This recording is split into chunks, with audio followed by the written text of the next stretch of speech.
오늘은 여호와 샬롬으로의 초대라는 말씀으로 함께 하나님의 말씀 나누겠습니다. 우리가 지금 살아가고 있는 세상이 너무 급변하니까 다음엔 도대체 어떤 세상이 올까? 도대체 어떤 세상으로 갈까? 많은 사람이 참 걱정합니다. 이러다가 세상이 정말 너무 악해지는 거 아닐까? 여러분 근데 너무 걱정하지 마실 것은요, 하나님이 우리에게 말씀해 주실 우리가 맞이할 새로운 세상이 있습니다. 그것이 이사야 11장에 나와 있는데, 이사야 11장에서 하나님께서 우리에게 말씀해 주시는 앞으로 우리가 맞이하게 될 새로운 세상에 대해서 이렇게 말씀하고 있습니다. 말씀 보면 이렇습니다. 그때에는 이리가 어린 양과 함께 살며 표범이 어린 염소와 함께 누우며 송아지와 어린 사자가 살찐 짐승이 함께 있어 어린 아이에게 끌리며 암소와 곰이 함께 먹으며 그것들의 새끼가 함께 엎드리며 사자가 소처럼 풀을 먹을 것이며 젖 먹는 아이가 독사의 구멍에서 장난하며 젖된 어린아이가 독사의 굴에 손을 넣을 것이라. 그곳에는 해로운 것이나 상함도 없을 것이니 이는 물이 바다를 덮음같이 여호와를 아는 지식이 세상에 충만할 것이라. 아멘. 이게 앞으로 결국 오게 될 이 세상이라고 하는 것입니다. 여러분 이 나라가 어떤 나라처럼 느껴지십니까? 하나님을 아는 지식이 충만한 하나님의 나라, 하나님과 인간과 모든 피조물이 함께 어우러져 사는 나라, 바로 샬롬의 나라를 말하고 있는 것입니다. 이사야 선지자가 언젠가는 이 나라가 이렇게 온다라고 하는 것은 지금 우리가 살고 있는 나라가 어떤 나라라는 거예요. 그것 좀 달리 분쟁과 분열과 갈등과 수치와 거절과 반항으로 가득 찬 지금 우리가 살고 있는 이 나라는 샬롬이 없는 나라다라고 하는 것이죠. 그래서 죄에 의해서 움직이고 있는 나라가 지금 우리가 살아가고 있는 나라라는 거예요. 사람들이 죄라고 하면 보통 내 기준에서 저지른 범죄나 도덕적인 기준에서 벗어난 어떤 행위를 우리는 생각하기 쉽습니다. 하지만 우리가 죄에 대해서 기억해야 되는 것이 하나 있습니다. 죄라고 하는 것은 하나님에 의해서 내려지는, 그리고 하나님이 보시기에 결정되는 정의라고 하는 것입니다. 죄라고 하는 것은 하나님에 의해서 내려지는 정의다. 우리가 내 생각에 또 내가 저지른 행위를 따라서 죄를 내가 생각할 것이 아니라 하나님에 의해서 결정지어지는, 내려지는 정의라고 하는 것이죠. 그리고 성경은 우리들 중에 의인은 없으니 아무도 없다라고 그렇게 말을 해주고 있습니다. 우리가 다른 사람을 향해서 죄 있다 정죄할 수 없는 것은 우리와 같은 그들 역시 우리는 같은 죄인이기 때문에 그런 것이죠. 마치 서로 다른 감방에 있는 죄인들끼리 너는 죄인이다, 아니 네가 진짜 죄인이다 이렇게 말한 것과 똑같다라고 하는 것이에요. 온통 샬롬이 깨져 있는 세상 가운데 살아가고 있는 여러분, 우리는 이 두 가지 질문으로 우리 자신을 점검해야 된다고 하는 어느 신학교 교수의 말을 우리 좀 들을 필요가 있습니다. 어떤 질문이냐면 이 질문입니다. 당신은 지금 샬롬 하십니까? 라고 하는 거예요. 다시 말해서 하나님의 샬롬이 당신에게 지금 유지되고 있습니까? 당신은 하나님을 만나서 하나님께서 주시는 그 샬롬이 지금 당신이 계속 유지되어 가고 있습니까? 아니면 당신은 지금 샬롬이 혹시 어지럽혀 있지는 않습니까? 당신은 지금 하나님께서 주신 그 샬롬이 깨져서 또 무너져서 그렇게 어지럽혀져 있지는 않습니까? 여러분은 어떠십니까? 여러분 안에는 어떤 샬롬이 있는 것 같습니까? 우리는 지난주까지 샬롬이 깨진 야곱 가족들의 이야기를 함께 나눴습니다. 이 가족의 샬롬이 깨진 것은 아버지 야곱의 중심 없는 신앙 때문이었습니다. 그리고 아들 요셉의 교만 때문이었죠. 요셉은 이집트에 팔려나가는 엄청난 이탈을 경험하게 됩니다. 엄청난 위기였습니다. 그러나 그래도 그에게는 소망이 하나가 남아 있었는데, 그것은 우리의 하나님이자 또 요셉의 하나님은 당신이 선택한 자를 결단코 버리는 일이 없다라고 하는 것입니다. 여러분 꼭 기억하시기 바랍니다. 우리의 하나님이자 요셉의 하나님은 당신이 선택한 자는 절대로 버린 일이 없다라고 하는 것입니다.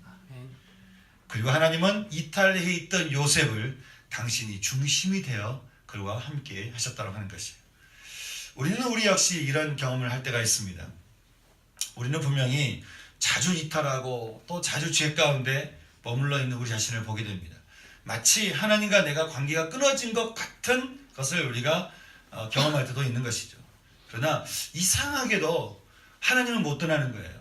이상하게도 교회는 가야 되겠고, 이상하게도 말씀을 봐야 되겠고, 이상하게도 내가 하여간 예배는 드려야겠는 것 같은 거예요. 여러분이 갖고 있는 그런 생각들이 내가 하고 있는 생각일까요? 아니면 여러분의 삶에 오셔서 그래도 계속 중심이 되어주시고 이탈되는 우리 가운데 오셔서 자꾸 우리 중심을 잡아주고 계시는 하나님의 아이디어겠습니까? 하나님의 생각인 것이죠. 이것은 하나님의 작정인 거예요. 포기하지 않냐 하시는 하나님, 저는 그 하나님이 지금 이 순간 가운데서도 우리와 함께하고 계시는 하나님이신 줄 믿습니다. 샬롬을 잃은 요셉을 하나님이 붙드시니 그의 삶은 형통하게 되었습니다. 요셉이 고난 가운데서도 형통할 수 있는 이유에 대해서는 39장 3절 말씀에 등장하고 있는데 그렇게 얘기하고 있죠. 요셉을 가정 총무로 세운 보디발이 요셉에게서 여호와께서 함께 하신 것을 그가 보았다, 그렇게 이야기를 해주고 있습니다. 그리고 여호와께서 그의 범사에 형통하게 하심을 보았다. 여러분, 보디발이 누굽니까? 이집트의 바로 왕의 신하입니다. 하나님을 아는 자입니까? 모르는 자입니까? 모르는 자예요. 요셉이 드러내지 않았다 한다면 알 수 없는 하나님이었어요. 그런데 요셉의 삶을 이렇게 보니까 그가 언제나 그가 붙들고 있는 존재가 있는데 그것이 바로 하나님이었고, 그리고 그 하나님이 요셉의 삶을 형통케 하는 것을 그의 주인 이방인 하나님을 모르는 자가 보았다는 거예요. 우리는 이 장면에서 우리가 꼭 기억해야 되는 진리가 하나 있다고 한다면 그것은 나를 붙드시는 하나님의 손을 우리 역시 꼭 붙들고 있을 때 우리 인생에는 형통함, 샬롬이 찾아온다라고 하는 것이, 노예로 끌려가서 분명히 샬롬이 깨질 수 있는 상황인데도 불구하고 요셉은 거기서 그것 가운데 자신에게 찾아오셔서 중심을 붙잡아주고 계시는 하나님으로 인해서 그의 삶은 샬롬이 있었고 그는 샬롬을 누리는, 형통함을 누리는 사람이 되었다라고 하는 것이, 요셉의 죄로 인해 깨져버린 그 샬롬을 하나님의 능력으로 다시 붙이셔서 다시 샬롬이 찾아오게 된 요셉이었습니다. 근데 오늘 말씀을 보니까 요셉의 샬롬이 또 깨질 위기가 찾아온 것을 우리는 말씀을 통해서 또 보게 됩니다. 첫 번째 위기는 요셉의 교만 때문이었어요. 그런데 오늘 보니까 두 번째는 첫 번째는 노예로 팔리는 그 위기 가운데 빠졌던 그런 샬롬의 위기였다 한다면 이번엔 좀 달랐습니다. 하나님의 손을 붙들고 있었습니다. 그때는 교만했었고 그때는 무지했는데 지금 좀 달라요. 하나님의 손을 붙들고 있는 요셉이에요. 모든 것이 형통할 때였습니다.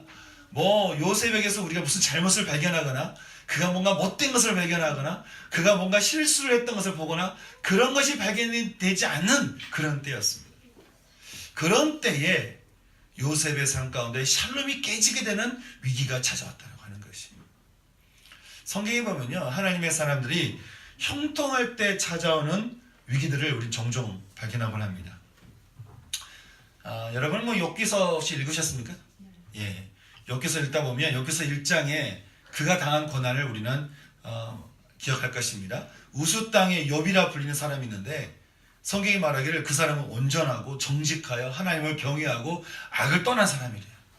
그리고 그는 아들 7과 딸 3이 있고 소유가 너무 풍부했고 동방 사람 전체에서 그는 가장 훌륭한 사람이었대요.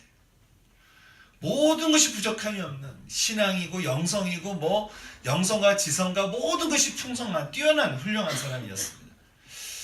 여러분, 이것을 두고 가만히 놔둘 수 없는 존재가 또 있다는 것이죠. 누구일까요? 사탄입니다. 사탄이 하나님께 고소하기 시작합니다. 하나님, 그가 하나님을 경외하는 게 까닭 없이 그런 줄 아십니까? 그가 가진 것이 사라지면 하나님을 떠날 겁니다. 그게 있으니까, 가진 게 많고 얻은 게 많고 지금 그가 누리는 게 많으니까 그가 평안하게 하나님을 따르는 거지 그거 사라지면 하나님을 떠날 겁니다. 그러면서 욥을 시험에 빠뜨리고 계속 고소를 해야 되는데 하나님께서 사단에게 어떻게 말을 하죠? 그래, 네가 어떻게 할지 모르겠지만은 어쨌든 욥의 생명은 건들지 마라. 그리고 얼마 후에 욥은 생명 빼놓고는 다 잃어버립니다.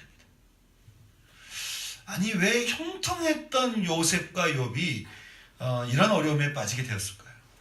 사탄이 고소하고 시험에 빠뜨릴 때 왜 하나님 막지 않으셨을까요? 왜 하나님을 찬양하는 것을 좋아했던 다윗은 10년 넘게 참 죄가 없이 사막을 떠돌아다녀야만 했겠는가라고 하는 것이에요.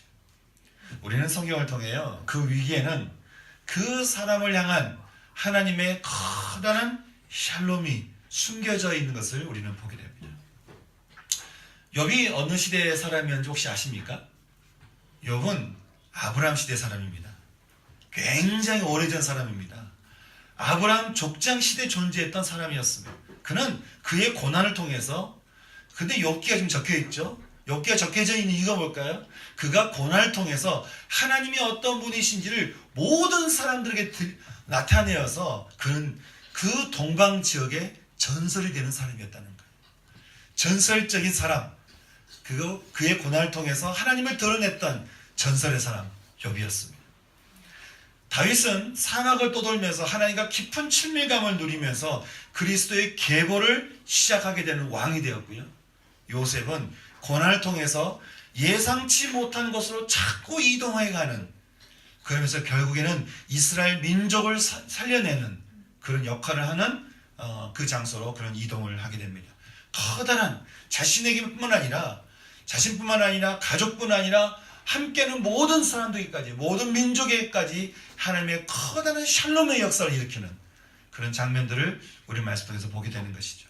그러한 왜 그들에게 그렇게 어려움이 되었을까라고 생각했을 때 우리가 보는 것은 그 어려움의 뒤에는 그들뿐만 아니라 가족과 민족과 열방을 하나님께서 그들에게 샬롬을 주시고자 하는 하나님의 커다란 샬롬이 숨겨져 있는 것을 우리는 보게 된다는 거예요. 사단은 사람을 끊임없이 고소하고 그리고 우리들의 샬롬을 깨뜨리려고 부지런히 노력하지만 하나님은 그 고소를 통해 오히려 더 높은 샬롬으로 인도하고 있는 것을 우리 말씀 통해서 보게 됩니다. 여러분, 그러면 이때 우리에게 주어진 역할은 뭐겠습니까? 이때 우리가 해야 되는 역할은 뭐겠습니까? 욥이, 다윗이, 요셉이 자신의 삶에 찾아온 위기를 넘어서 더 큰 샬롬으로 나아갈 때 그들이 해야 했던 역할은 뭐였을까요? 다른 게 없어요. 딱 한 가지. 그들을 붙들고 계시는 하나님의 손을 그들도 붙드는 거예요. 할 게 다른 게 없어요. 우리는 뭔가 대단하게 해야 된다고 생각하지만 아닙니다. 우리를 붙들고 계시는 하나님의 손을 꼭 붙잡는 거예요. 그럴 때 우리는 모든 고난 가운데서도 하나님의 더 큰 샬롬을 경험하는, 더 큰 샬롬으로 우리 인생의 삶이 더 풍부해지는 놀라운 일들을 우리 역시 경험하게 된다는 것이. 요셉은 어땠을까요? 요셉은 어떻게 이 하나님의 손을 붙들었을까요? 오늘 말씀은 하나님의 손을 붙들게 된 요셉의 그 삶의 모습들을 우리가 보게 되는데요. 그리고 자신의 찾아온 위기들을 이겨내면서 지켜내면서 샬롬을 지켜냈던 우리 요셉의 모습을 보게 되는데요. 요셉이 맞이하게 된 위기에 대해서 성경은 몇 가지를 얘기를 해주고 있습니다. 39장 4절 말씀부터 보게 되니까 그때가 어느 때냐면 요셉이 그의 주인에게 은혜를 입고 모든 것을 위탁받았을 때였습니다. 그리고 5절에 주인의 모든 소유물을 주관하고 있었을 때였습니다. 그래서 모든 이들이 요셉을 주목하게 되었을 때, 그때에 하나님의 빛이 있어서 사람들 보기에 요셉이 용모가 빼어나고 아름다워 보였을 그때에 그 요셉을 유심히 지켜보던 한 사람이 있었습니다. 어떤 사람이었을까요? 바로 보디발의 아내였습니다. 그 여인이 요셉에게 접근하게 되죠. 그리고는 7절 말씀 보니까 그 후에 그의 주인의 아내가 요셉에게 눈짓하다가 자신과 동침하기를 청하는 일이 일어나게 됩니다. 여러분, 요셉에게 찾아가서 나와 함께 동침하자라고 하는 이 일은 굉장히 은밀한 제안인 거예요. 굉장히 은밀한 그 죄를 일으키는 은밀한 제안인 것이죠. 이 은밀한 제안을 하고 있는 현장을 우리가 보게 되는 것이에요. 우리는 이런 현장을 또 보게 되는데 창세기 2장 말씀 보게 되면 에덴 동산에서 모든 것이 완벽해 보이는 그곳에서 사단이 하와에게 은밀한 제안을 하는 것을 우리는 보게 됩니다. 너가 이 선악과를 먹으면 너는 하나님처럼 될 수 있어. 이런 은밀한 제안을 하게 되죠. 또 우리는 이집트의 왕자인 줄 알았던 모세가 어느 날 자기가 유대인이라는 것을 알게 되죠. 그리고는 자기 마음 가운데 떠올려진 은밀한 은밀을 받게 됩니다. 바로 유대인을 괴롭히는 이집트 병사 하나를 죽이는 거예요. 뭐 어때? 너가 왕자인데 죽일 수 있지. 그리고는 그는 사람이 보는가 안 보는가 살펴보다가 그는 사람 하나를 때려 죽이게 됩니다. 출애굽하고 가나안으로 향하던 이스라엘 백성들의 마음에 한 가지 은밀한 제안이 들어오게 됩니다. 그때는 여러분 어떤 때냐면 하나님이 바다를 갈라서 바다를 건너고 난 다음에 있었던 일이었어요. 여러분이 에레모 광진에서 바다가 갈라져 가지고 제주도를 걸어서 간 거예요. 그런 경험을 한다라고 하는 것이 보통 일이겠습니까? 근데 지금 이 바다를 건너간 다음에 밤에는 불기둥, 낮에는 구름기둥이 함께하고 있고 가는 곳마다 물을 마시고 가는 곳마다 하나님의 만나를 떨어뜨려서 하여간 굶지 않는 그때였어요. 정말 하는 일도 없이 먹고 사는 무의도식하는 이스라엘이었습니다. 그런데 그들 마음 가운데 한 가지 사단이 주는 제안이 하나 싹 들어오게 되는데 이것 때문에 온 이스라엘이 폭동을 일으키게 됩니다. 민수기 11장 5절에 이렇게 얘기하죠. 우리가 이집트에 있을 때는 값없이 생선과 오이와 참외와 부추와 파와 마늘들을 먹은 것이 생각나거늘 이제는 우리의 기력이 다하여 이 만나 외에는 보이는 게 아무것도 없었다. 그러니 우리에게 먹을 메뉴를 늘려달라. 그리고 우리는 모든 전쟁을 백전백승하면서 온 세상의 위험을 떨칠 때 군대들은 다 보내고 혼자 성에 남아서 늦게까지 늘어지게 잠자다가 일어났던 다윗. 그 다윗이 성 밖에서 바세바를 보면서 역종에 대한 자신 안에 은밀한 제안을 받게 됩니다. 그리고 그 역종을 이기지 못하고 결국에는 가늠하지 말라. 내 이웃의 집을 탐내지 말라는 계명을 그는 깨뜨리게 되죠. 여러분 이것뿐이겠습니까? 우리 삶에는 또 얼마나 많은 은밀한 제안들이 우리 가운데 찾아오고 있습니까? 얼마나 많은 은밀한 제안들이 우리 마음 가운데 들려오고 있습니까? 우리가 상태가 안 좋을 때면 안 좋은 대로, 좋으면 좋은 대로.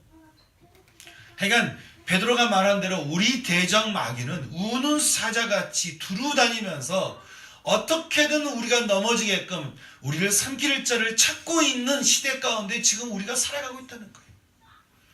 오늘 좀 피곤하니까 오늘 좀 예배 좀 제끼고, 오늘 좀 힘드니까 좀 이렇게 제끼고, 오늘 좀 그러니까 나는 좀 이렇게 하고, 오늘 좀 묵상 좀 쉬고, 오늘 좀 기도 좀 쉬고, 오늘 좀 말씀 보는 거 좀 넘어가고, 하나님 참는 거 좀 그만하고, 하여간 내 마음속에 은밀하게 제안이 들어오는 것들에 내가 속아 넘어가서 그렇게 우리를 먹으려고 하는 우리 대적 마귀가 우는 사자같이 두루다니면서 삼킬 자를 찾는 그 삼킴에 내가 먹혀버리는 그 일들을 우리가 얼마나 많이 우리가 당하고 있냐라고. 근데 여러분, 그런 사단이 모세와 출애굽한 백성들과 다윗도 건드렸는데 심지어는 예수 그리스도 메시아도 건드렸던 그들이 우리들을 안 건드리겠냐라고 하는 것이에요. 우리들을 매일매일 찾아와서 은밀한 제안을 통해 우리를 넘어뜨리려고 하지 않겠냐고 하는 것이에요. 여러분, 여러분에게는 사단이 가장 많이 건드리는 은밀한 제안은 무엇입니까? 여러분 생각을 무너뜨리게 하고, 마음을 무너뜨리게 하고, 감정이 무너지게 하고, 삶을 무너지게 하는, 그래서 여러분을 어떻게든 무너뜨리려고 하는 사단의 은밀한 제안은 어떤 것이 있으십니까? 우리는 이 제안에 대해서 어떻게 해야 이것을 넘어갈 수 있을까요? 어떻게 해야 우리가 이것을 이겨낼 수 있을까요? 요셉은 우리에게 세 가지 모델을 제시해주고 있습니다. 첫째는 바로 거절입니다. 거절합니다.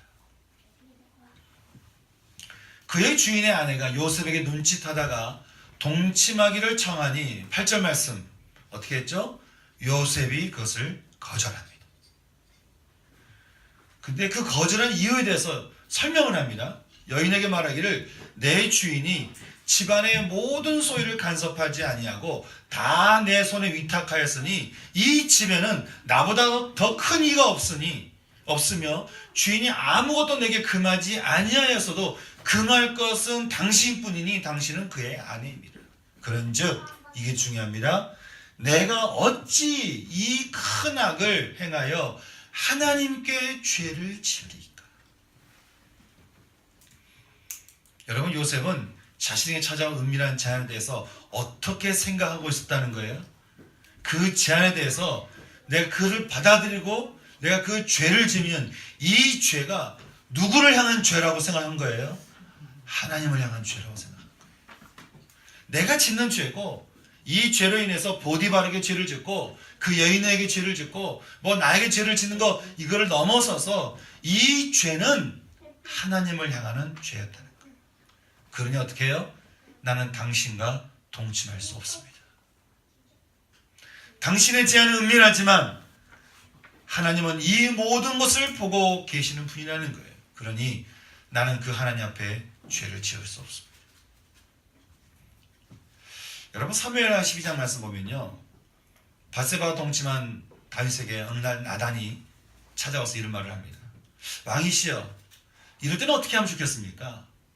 어떤 성읍에 한 부자가 있고 가난한 자가 있는데 글쎄 이 부자가 아주 자식처럼 여기는 그 가난한 자의 양을 빼앗아 버리는 일이 일어났습니다. 어떻게 하면 좋겠습니까? 다윗이 그 말 듣고 이렇게 얘기합니다. 다윗이 노하여 이르되 내가 여호와의 살아계심을 두고 맹세하노니 그는 죽을지라.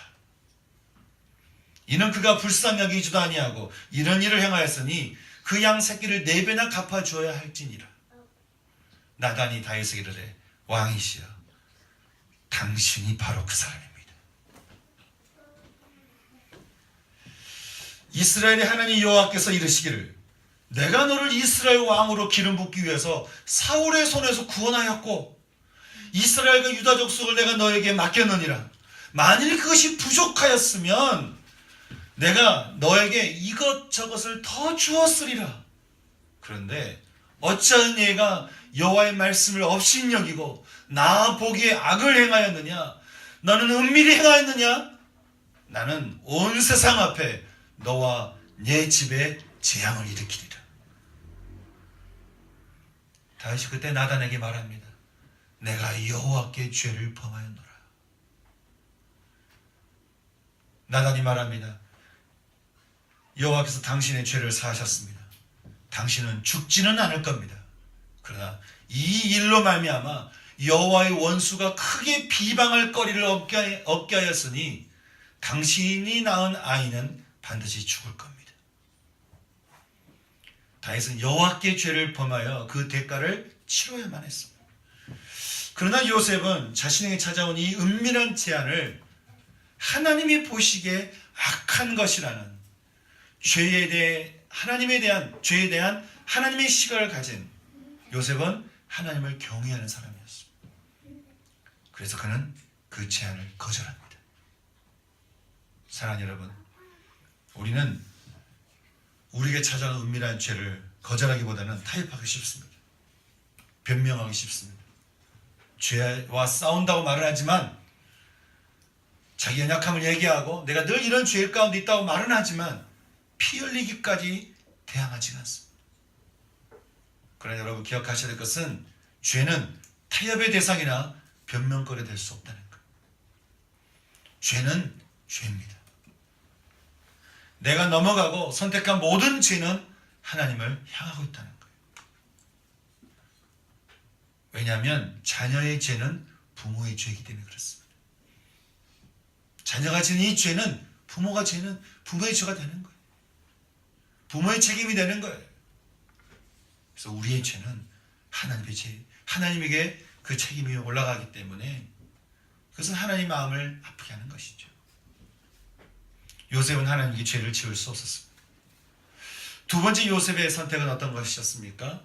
그것은 두 번째는 듣지 않음이었습니다. 하나님을 모르는 여인은 하나님께 죄를 짓든 말든 상관이 없었습니다. 자기 욕정을 채우면 그만이었습니다. 세상이 그렇습니다. 그래서 날마다 우리를 유혹합니다. 매 순간 우리를 유혹합니다. 하나님을 모르는 이들이야 죄에 대한 심판을 모르니까 어떻게든 우리가 넘어지게끔 끊임없이 우리를 유혹합니다. 그러나 요셉은 그 말에 대해서 그는 듣지 않았다. 그렇게 성경은 우리에게 말을 해주고 있습니다. 우리는 듣는 것을 조심해야 됩니다. 성경은 믿음이라고 하는 것이 어떤 믿음이든 간에 그 좋건 나쁜 것 간에 믿음이라고 하는 것은 들음에서 난다라고 이야기를 해주고 있습니다. 그 말은 우리가 무엇을 듣느냐에 따라서 우리의 마음, 우리의 삶, 우리의 인생이 그렇게 간다는 거예요. 저는 교회 목사로서 지금 혼돈 가운데 정치적으로도 보수와 진영 모두 접하는, 어쩌다가 교회가 그렇게 된지 모르겠지만 보수와 진영 전체를 같이 접하게 되는 그런 사람이 되었습니다. 보수는 보수대로 나라 사랑을 이야기합니다. 들어보면 그래요. 보수가 국방에 예민한 것은 여러분도 이해할 필요는 있어요. 자유로운 시장 경제가 위협받지 않으려면 나라가 울타리 역할을 분명히 해야 된다는 거예요. 그래서 늘 국방 얘기하고 늘 그렇게 북한을 얘기하는 거예요. 근데 또 진보는 진보대로 나라 사랑을 이야기합니다. 진보가 좀 더 이념이라고 하는 것에 예민한 것은 이념을 통해 사회를 자꾸 바꿔가야만 사람이 평등한 사회를 이룰 수 있다라고 얘기하는 것이 모두가 다 맞는 말입니다. 그리고 자신의 생각대로 한쪽은 태극기 들고 한쪽은 촛불 듭니다. 그런데 우리가 잊지 말아야 되는 것이 있습니다. 이 세상에는 진보와 보수 위에 그리스도가 있다는 것이. 그런데 우리는 아이러니하게도 그리스도의 말은 잘 듣지 않습니다. 그냥 진보의 말과 보수의 말만 듣고 막 난리를 치는데 그 위에 우리 가운데 함께 하시는 그리스도의 말은 잘 듣지 않아요. 그리스도가 우선이라면 보수라도 진보의 사람들을 사랑해야 옳을 일이고 진보도 보수의 사람들을 사랑해야 맞는 말입니다. 이념과 안보를 넘어서 그리스도의 사랑이 주가 될 때에만이 우리는 정말 이 땅에 하나님의 나라를 우리는 이룰 수가 있는 것이죠. 그래서 우리는 세상이 어지러울수록, 우리 마음이 어지러울수록 우리를 향해 말씀하고 계시는 하나님의 말씀을 자주 들어야 돼요. 자주 들어야 돼요. 여러분, 계속 비난하는 사람들끼리 모여서 비난과 역설과 분노를 터뜨리면 거기서 무슨 선한 게 나오겠습니까?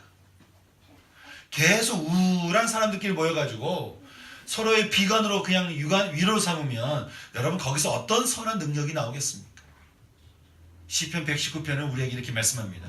청년이 무엇으로 그의 행실을 깨끗하게 하리일까? 주의 말씀을 듣고 지킬 따름입니다. 내가 주께 범죄하지 아니하려 하여 주의 말씀을 내 마음에 두었습니다. 하나님의 말씀은 나의 고난 중에 위로가 되었습니다. 주의 말씀이 나를 살리셨기 때문입니다. 주의 말씀의 맛이 내게 어찌 그리 단지요. 내 입에 꿀보다 더 탑니다. 주의 말씀은 그래서 내 발에 등이요 내 길에 빛이 됩니다. 신명기는 말씀합니다. 쉐마 이스라엘, 들으라 이스라엘아, 우리 하나님은 오직 우리를 구원하시는 여호와 하나님이시니 너는 마음을 다하고 뜻을 다하고 힘을 다하여 너의 하나님 여호와를 사랑하라. 요셉은 들어야 할 것과 듣지 말아야 될 것을 분명히 구별할 줄 알았던 사람이었습니다. 들을 필요가 없는 여인의 말은 듣지 않았습니다. 악한 것을 듣는 것에 대해서는 그는 거절했습니다. 그리고 하나님의 말을 들었던 하나님의 사람이었습니다. 사랑하는 여러분, 저는 여러분 역시 들을 것을 들으며 듣지 말아야 될 것을 듣지 않는 그런 구별의 신앙이 여러분의 신앙 되기를 소망합니다. 우리의 귀는 구별되어 있어야 한다고 하는 것이. 그래서 우리의 귀는 하나님의 말씀을 듣고 그 말씀이 내 삶을 움직여가는 믿음이 되도록 우리는 그 말씀에 민감해야 된다고 하는 것이죠. 세 번째 요셉의 선택이 있습니다. 그것은 함께 있지도 않음이다라고 하는 것입니다. 함께 있지도 않음이다. 날마다 요셉을 유혹했지만 들으려고 조차 안 했던 요셉이었습니다. 그는 심지어 여인이 있는 자리에는 함께 있지도 않았습니다. 여러분, 이게 요셉이 굉장히 거룩하고 깨끗한 사람이었기 때문에 그랬을까요? 아니죠. 하나님께 죄되는 자리에 있지 않으려는 그런 마음과 동시에 자신 역시 죄라는 것에 자유로울 수 없기 때문입니다. 자기가 죄에 자유로울 수 없기 때문에 그 죄의 자리에 있지 않는 거예요. 나는 뭐 그런 자리에 있어도 나는 괜찮아, 이런 사람들이 있어요. 아니에요. 넘어갑니다. 넘어집니다. 어떤 분이 나는 이단에 들어가가지고 도대체 이단이 어떤 곳인지 알아서 내가 거기서 복음을 전하겠다고 이단에 들어가신 분치고 제가 나왔다는 사람을 잘 못 봤어요. 시편 1편에서 다윗은 우리에게 이런 얘기를 합니다. 복 있는 사람은 어떤 사람인가? 악인들의 꾀를 따르지 아니하며 죄인들의 길에 서지 아니하며 오만한 자들의 자리에 앉지 아니하며 아침 저녁으로 율법을 묵상하는 사람이다. 악인들의 꾀를 따르고 죄인들의 길에 서면 결국 악에 대해서 오만한 사람이 되어서 그들의 오만한 사람들의 그 자리에 함께 앉게 된다라고 하는 것이. 그러니 하나님의 말씀 있는 자리에서 말씀의 육신이 되어 우리 가운데 거하심에 우리가 그의 영광을 보니 아버지의 독생자의 영광이요 은혜와 진리가 충만하다라고 하는 이 은혜 안에 거해야 된다라고 사도 요한은 우리에게 말씀해 주고 있는 것이. 어떠한 유혹에도 넘어가지 않았던 요셉. 여러분, 그렇다고 세상이 요셉을 또 가만 놔뒀을까요? 그렇지 않았습니다. 결국에는 또 어떤 일까지 벌어지냐면 집에 사람들이 없을 때 여인은 요셉을 찾아가서 이제는 그의 옷을 잡고는 명령합니다. 나와 동침하자, 명령을 합니다.